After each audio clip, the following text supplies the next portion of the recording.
تو میں آپ کو یہ چیلنج کرتا ہوں، آئیے میرے اس چیلنج کو قبول کیجئے۔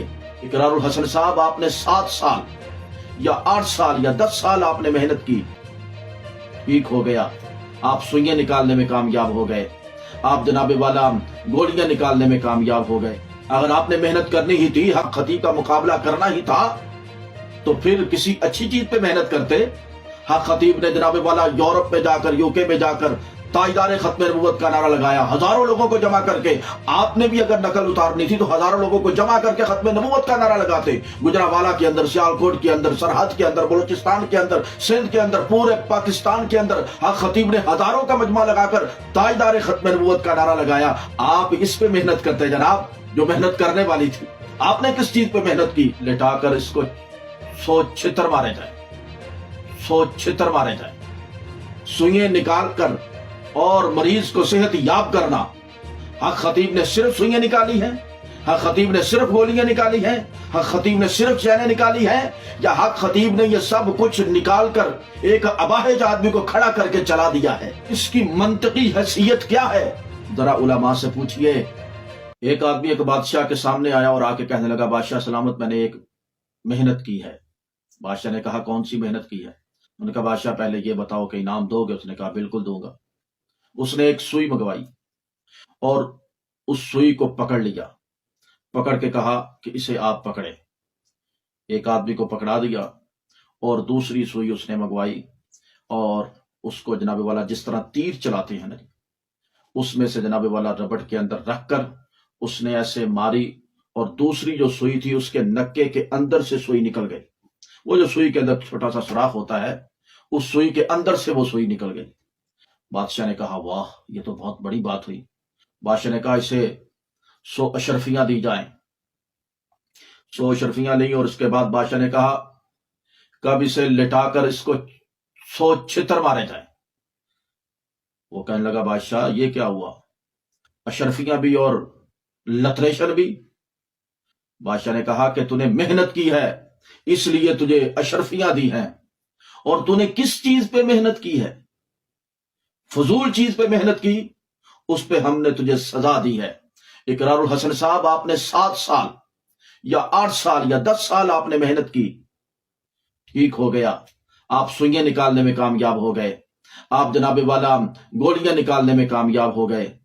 آپ کو انعام ملتا ہے اور ملنا چاہیے، لیکن ساتھ آپ کو سزا بھی ملنی چاہیے کہ آپ کس چیز پہ محنت کرتے رہے۔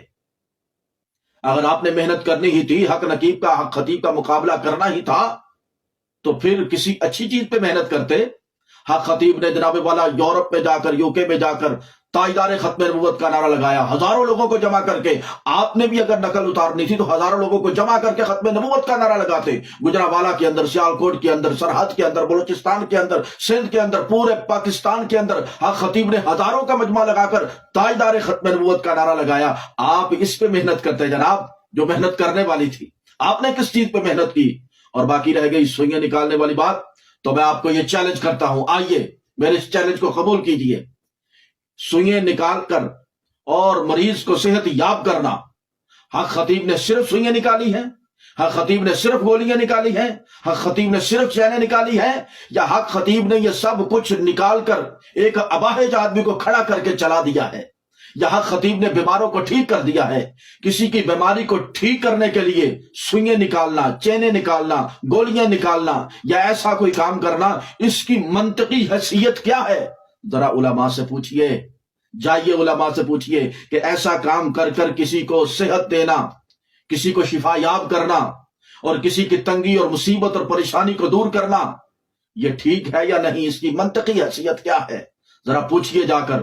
اور دوسرا، آپ نے کہا کہ 18 سال سے سوئے نہیں، یہ وہ۔ آپ ذرا بات کو سمجھیے تو صحیح، آپ عقل مند ہیں، باشعور ہیں۔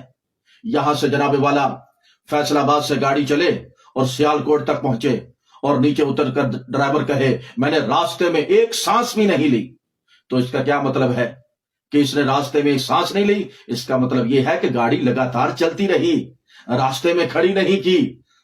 عقل مند کے لیے اشارہ کافی ہوتا ہے. 18 سال نہیں سوئے اس کا مطلب یہ نہیں ہے کہ سوئے نہیں. 18 سال کا مطلب ہے کہ جس طرح آپ سوتے ہیں اس طرح نہیں سو کے دیکھا, جس طرح آپ آرام کرتے ہیں اس طرح آرام کر کے نہیں دیکھا, جس طرح آپ خراٹے لیتے ہیں اس طرح کر کے نہیں دیکھا. جناب والا قوم کے لیے, ملک کے لیے اور اباہج لوگوں کے لیے, تکلیف زدہ لوگوں کے لیے, پریشان لوگوں کے لیے اتنے سال تک میں جاگتا رہا ہوں. یہ ہے ان کے کہنے کا مطلب کہ جب بھی کسی کو میری ضرورت پڑی تو میں حاضر ہو گیا, اپنی نیند پوری کر کے نہیں دیکھی اتنے سال. اصل کہنے کا مطلب یہ ہوتا ہے. اور آپ کس طرف کو چلے گئے؟ اس لیے میں دعا کرتا ہوں اللہ تبارک و تعالیٰ آپ کو سمجھ عطا فرمائے. اور یہ سارا کا سارا کام میں صرف ایک مقصد کے لیے کر رہا ہوں, وہ ہے تاجدار ختم نبوت زندہ باد.